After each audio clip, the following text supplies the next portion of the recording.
you need to purchase this 10,000 euros fountain pen. Join me in this video, and by the end of it, I'm going to tell you why.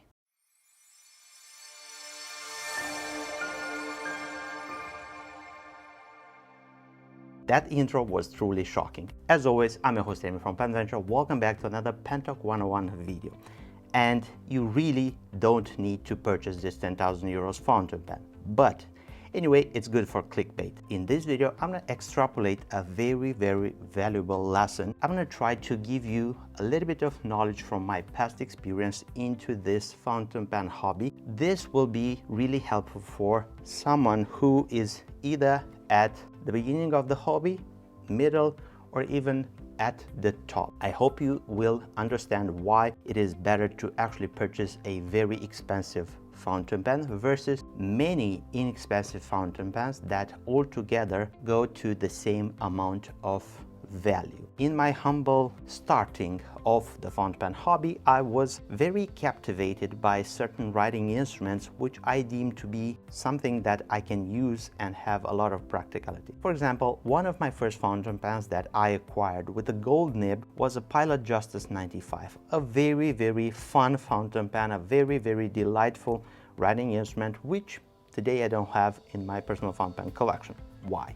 Because I intended to purchase the fountain pen after I've seen a bunch of videos which demonstrated a very calligraphical way of writing, Spencerian and all of that, and I really thought that if I would purchase that fountain pen, I will be writing like that video that I've seen on YouTube, and couldn't be more far from the truth. When I purchased that fountain pen, I was thinking about practicality. Hey, I can use that fountain pen because it has that rod that can adjust the flexibility of the nib, and I can have this fountain pen to write every day, and also I can put it on soft option and I can have a little bit of flexibility in regards of flourishing. After that purchase, I went forward and I wanted a little bit more flex, so I opted for another fountain pen from Pilot, I think the Falcon. When I put together like 4 or 5 fountain pens, I actually spent like around 600 euros or so at that moment.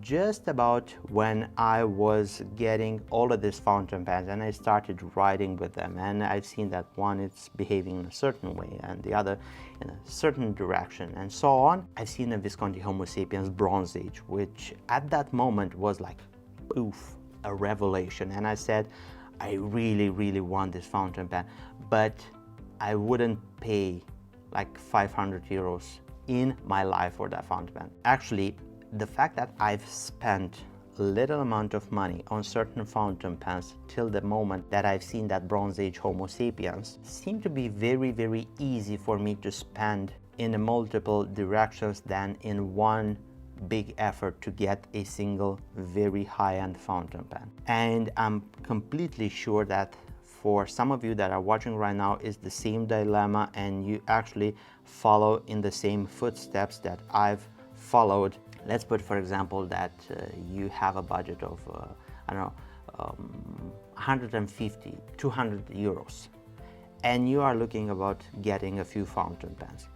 Is it good to go ahead and take 1, 2, 3, 4, 5, 6, I don't know how many fountain pens to get close to that budget and to actually have diversity? Yes, but I wouldn't recommend it. Why? Because you actually have a bunch of fountain pens which are not going to retain that value. They will offer you 5, 6, I don't know how many individual choices in regards of nibs and all of that, but you wouldn't get that super nice writing experience with a specific writing instrument which is costing that amount combined. And for example, I would pick like a Lamy 2000. Why? Because it's a fountain pen which is practical, has a gold nib, has plenty of good things to go about. It's very resilient, very durable. Also, if you decide to go forward and you actually need the funds back to fund your next purchase, if you were to sell 5, 6 fountain pens which combined make 200 euros, you actually get a lower value than what you would get for a Lamy 2000. I'm just trying to paint you a lesson. you actually are more likely to get a very nice riding experience with a single riding instrument, which has a little bit higher pricing than what you would get for the same amount if you would to spend it off in 5, 6, I don't know how many directions. And this is the point of the story where you don't need to take me as an example, but you can extrapolate a specific lesson that I've developed in my collecting years. Because right now, as we speak, my table is full of fountain pens, and I don't know, for example, Namik Emperor, it's just like 2,500 euros fountain pen, which is very expensive for a writing instrument. I mean, certain people pay that amount for a car. I look forward at getting more writing instruments, but I'm very careful right now with my choices. Besides recording a YouTube video right now, the store is open, so the phone is ringing. And anyway, getting back to our point, if you are interested to actually go forward and have a certain strategy in regards of your fountain pen collection habits and so on, I would strongly recommend you to actually go forward and pick fountain pens which are just there at the limit of your budget. Instead of getting like 5 or 6 fountain pens which combined are your budget, I want you to understand that if you go forward, you're going to end up with a collection of writing instruments which is inexpensive. It's going to be stored in a drawer someplace, forgotten about, and you wouldn't get so much attention from you, and you wouldn't feel challenged to try them and to enjoy them and to love them if it would be fountain pens which combined get you to that specific limit of your budget. Unless you're gonna get one single fountain pen, and then you will see that you will likely be more drawn to take it, to use it, to cherish it, to show it to your friends, to introduce it. Hey, this is what I have. This is a very expensive writing instrument. You would be more appealed to it, to cherish it, to share it with your friends, with your family, with, I mean, I wouldn't go as far as introducing it to your family, 500, 600, 800 euros fountain pen, because they clearly think we are nuts. Anyway, you got my point. Thank you so much for staying with me on the penventure YouTube channel. Let me know your thoughts.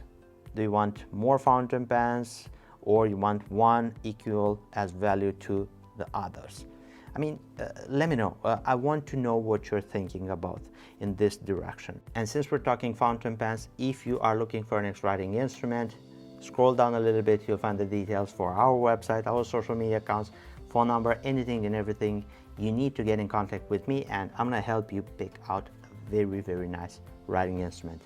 Also, with our Pen Talk 101 series, I am thinking about changing a few things, and I have some aces in my sleeves which are yet to be disclosed. Anyway, I'm thinking about bringing a guest over and to have a weekly show.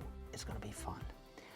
If you know who this person may be, comment down below. Let's see if you are suspecting something. Thank you so much for your support. Don't forget to give this video a big thumbs up. If you find this video useful, it will help us a lot. With your thumbs up, it will reach out to many more just like you, and that makes me super happy. If you want to support the growth of the penventure YouTube channel, and if you're not subscribed, subscribe right now. Just click there, turn the notification bell on, and you will be notified whenever we have new content. Speaking about content, if you want to continue watching my videos, I'm going to leave you this right here.